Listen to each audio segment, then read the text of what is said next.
सिमेज, सबसे ज्यादा छात्र, सबसे ज्यादा गोल्ड मेडल्स और सबसे ज्यादा प्लेसमेंट्स। Call now. तो अब हम अगली सीट का जिक्र कर लेते हैं और अगली सीट जिसकी हम चर्चा करेंगे वो है इस्लामपुर की सीट। क्या खबर आ रही है इस्लामपुर से? देखिए, नालंदा जिले का इस्लामपुर, नालंदा जिला मतलब नीतीश कुमार, नालंदा मतलब कुर्मिस्तान। और इस्लामपुर ने 2020 में नीतीश कुमार को झकझोर दिया था।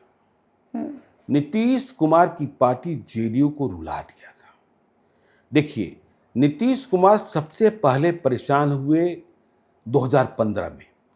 2015 में कैसे परेशान हुए कि महागठबंधन में नीतीश कुमार थे और बिहार शरीफ की सीट डॉक्टर सुनील कुमार भाजपा वाले ने बगैर नीतीश कुमार की इच्छा की जीत ली थी। बिल्कुल ठीक है, बिल्कुल। हाँ। तो वहां से नीतीश कुमार को झटका लगा। 2020 में जब नीतीश कुमार एनडीए में रहे, चिराग पासवान हनुमान की तरह बागी थे, नरेंद्र मोदी के हनुमान की तरह, तो इस्लामपुर की जो सीट है, यदि हम 2020 के चुनाव के पहले 20 साल के चुनावों की बात करें तो यह कुर्मियों की सीट। कुर्मियों में भी देखिए कितने प्रकार के कुर्मी हैं। अवधिया कुर्मी, कोचैसा कुर्मी, घमैला कुर्मी, समसमार कुर्मी, ठीक है ना। तो इस्लामपुर घमैला कुर्मियों की सीट रही। अच्छा। घमैला कुर्मियों की सीट रही। लेकिन 2020 में इस्लामपुर और हिल्सा दोनों ने परेशान किया नीतीश कुमार को। हिल्सा तो मतगणना के दिन जो शासकीय चक्रव्यूह होता है उससे जेडीयू जीत गया 12 मतों से। शक्ति सिंह यादव हारे, ठीक है ना। और जेडीयू जीत गया। भाई, एक ऐसा भी वक्त आया था मतगणना के दौरान, मतगणना के अंतिम पहर में, जब शक्ति सिंह यादव को विजेता घोषित कर दिया गया था। लेकिन फिर क्या हुआ क्या नहीं हुआ वह भगवान मालिक है। लेकिन इस्लामपुर में फासला इतना बड़ा हो गया था कि नीतीश कुमार इस्लामपुर हार गए। हमने कहा नीतीश कुमार इस्लामपुर हार गए क्योंकि नीतीश कुमार स्वयं मानते हैं कि नालंदा में कोई भी जीत और हार नीतीश कुमार की जीत और हार है। 2025 में क्या करेंगे नीतीश कुमार मुझे नहीं पता, उनकी सेहत को लेकर तमाम सवाल उठते रहते हैं। लेकिन 2020 के चुनाव तक नीतीश कुमार जब बिल्कुल फिट थे, फिट एंड फाइन थे, तो वह दिन भर पूरे बिहार में चुनावी सभाएं करते थे। और जब शाम को लौटते थे तो वह नालंदा जिले के 200 लोगों से प्रतिदिन बुलाकर मिलते थे। प्रतिदिन चुनाव के दौरान प्रतिदिन, ठीक है ना, बुलाकर मिलते थे। तो इस्लामपुर ने रुला दिया। इस्लामपुर में राकेश कुमार रोशन चुनाव जीत गए।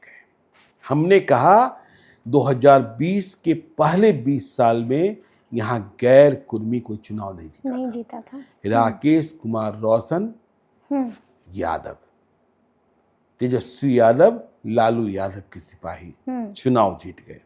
और आप यह कह सकती हैं कि नीतीश कुमार को यह हार चिराग पासवान के कारण मिली। कैसे? आंकड़े बताते हैं। राकेश कुमार रोशन जो आरजेडी के चुनाव जीते, उन्हें 68,088 वोट आए। और चंद्रसेन प्रसाद जेडीयू, जो नीतीश कुमार के उम्मीदवार थे, नीतीश कुमार का प्रतिबिंब कह लीजिए, उन्हें 64,390 वोट आए। 3,698 मतों से हार हो गई जेडीयू के उम्मीदवार की, नीतीश कुमार के उम्मीदवार की। और यहां चिराग पासवान ने जेडीयू का खेल बिगाड़ने के लिए, जानते थे कि मुझे जीतना नहीं है, लेकिन 2020 का मकसद तो नीतीश कुमार को हराना था, डैमेज करना था। तो नरेश प्रसाद सिंह चिराग पासवान के उम्मीदवार थे लोक जनशक्ति पार्टी के। उन्हें 8,597 मत आ गए और हार कितने से हुई? 3,698 मतों से। जबकि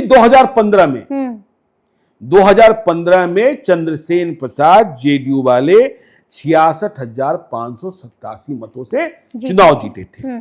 और वीरेंद्र गोप 2015 में, देखिए 2015 याद रखिएगा कि जेडीयू आरजेडी कांग्रेस एक साथ, बीजेपी अलग, एनडीए। तो वीरेंद्र गोप को चुनाव लड़ाया था एनडीए ने, वह 43,985 मत लाकर चुनाव हारे थे 22,602 मतों से। तो यह तो वहां की स्थिति है।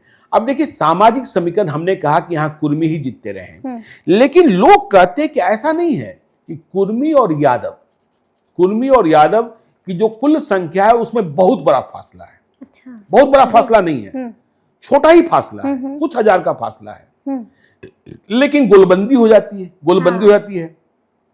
तो 2020 की हार की कसक नीतीश कुमार के जेहन में आज भी है इस्लामपुर को लेकर।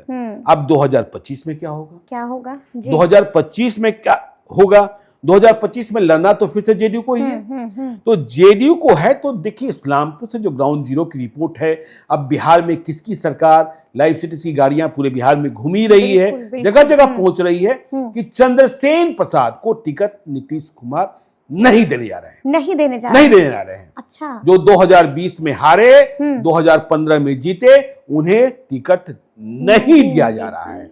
और नीतीश कुमार यह भी मानते हैं कि 2020 में चंद्रसेन प्रसाद जेडीयू के उम्मीदवार की हार की वजह उनके व्यक्तिगत हाव भाव स्वभाव भी थे। अच्छा। वह जीतने के बाद सिर्फ चिराग पासवान वजह नहीं थी। हाँ, वह जीतने के बाद पार्टी के समर्थकों के साथ, पार्टी के कार्यकर्ताओं के साथ ठीक से पेश नहीं आते थे, अभिमान बढ़ गया था। तो अब नए उम्मीदवार की तलाश है और तलाश पूरी हो चुकी है।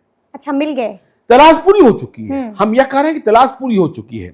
देखिए जेडीयू के राष्ट्रीय प्रवक्ता हुआ करते थे राजीव रंजन, जिनका निधन पिछले साल हुआ, नहीं इसी साल हुआ ना, इसी साल हुआ। हाँ। नीतीश कुमार के बेहद भरोसेमंद, बीच में छोड़कर वह चले गए थे भाजपा में भी, लेकिन नीतीश कुमार के वह दोस्त लंबे अरसे से, नीतीश कुमार ने उनकी गाड़ी में भी दिल्ली में सफर किया। अच्छा। हाँ, ठीक है ना। तो बीच में कुछ हो गया था तो वो भाजपा में चले गए थे, इस बार आ गए और राजीव रंजन को बड़ी जिम्मेवारी दी गई थी। तो राजीव रंजन की असामयिक मौत हो गई। राजीव रंजन की पुण्यतिथि पर पिछले दिनों नीतीश कुमार, प्रथम पुण्यतिथि पर, नहीं लगता है मुझे पिछले साल निधन हुआ, ठीक है ना, पिछले साल निधन हुआ, तो श्रद्धांजलि अर्पित भी करने गए थे। तो इस्लामपुर में राजीव रंजन बहुत पढ़े लिखे थे, ठीक है, कई पदों पर रहे। तो राजीव रंजन के बेटे, जिनका नाम है रुहैल रंजन, उद्योगपति भी हैं और अंतर्राष्ट्रीय पहचान भी है, पढ़े लिखे तो हैं ही। राजीव रंजन के बेटे हैं तो आप समझ सकती हैं पढ़े लिखे हैं। बिल्कुल, हाँ। तो रुहैल रंजन, यह भी घमेला कुर्मी है। देखिए यहां लड़ेगा घमेला ही, ठीक है ना, चंद्रसेन भी घमेला ही थे, ठीक है। तो रुहैल रंजन का टिकट इस्लामपुर से तय मानिए कि जेडीयू के उम्मीदवार वही होने जा रहे हैं, यह बात तय है। तो अब आपको हमने बता दिया कि जेडीयू के उम्मीदवार के बारे में। अब देखिए, अब जनसुराज की बात कर लीजिए। जनसुराज में देखिए चर्चा चल रही है संतोष यादव की पत्नी जिला परिषद की सदस्य हैं, भभू भी रही हैं, और लोग कहते हैं कि बड़ा जुझारू है। अच्छा। बड़ा जुझारू है। 2012 में जमीन विवाद या जो जन संघर्ष होता है उसमें इस आदमी ने आत्मदाह तक का आंदोलन किया था। वैसे पिछले दिनों प्रशांत किशोर की मुलाकात तनुजा सिन्हा से हुई, यह जिला परिषद की अध्यक्षा हैं। बिल्कुल, उनसे मुलाकात हुई, तो इनकी चर्चा भी चल रही है। और धर्मेंद्र चौहान हैं, यह ईबीसी से आते हैं, अति पिछड़ी जाति से, क्योंकि प्रशांत किशोर सेट कर रहे हैं ना, यह जेडीयू में पहले थे। तो यह खबर है इस्लामपुर को लेकर।